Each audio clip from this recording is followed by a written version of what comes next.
හරිම හිතිලා තියනවාද මට කවුරුවත්ම ආදරේ නෑ කියලා. අපි හැමදාමත් අනිත් අයගේ අවශ්‍යතාවයන්ට පමණක් ප්‍රමුඛත්වය දීලා Tamanව අමතක කරනවා.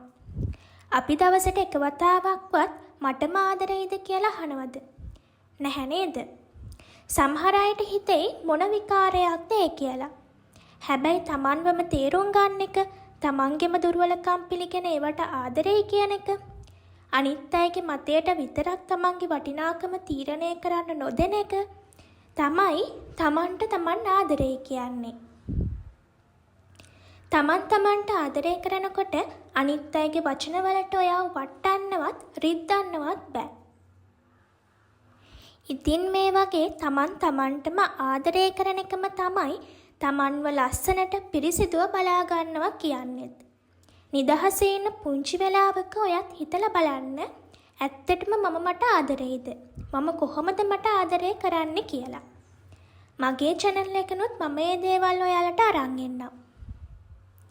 කෙමිකල් ප්‍රොඩක්ට්ස් වලට වඩා ගෙදරදීම හදන මාස්ක් එකක්, ස්ක්‍රබ් එකක්, ෆේස් පැක් එකක්, සීරම් එකක් ඔයාට දිගු කාලීන සාර්ථක ප්‍රතිඵල ලබා දෙනවා.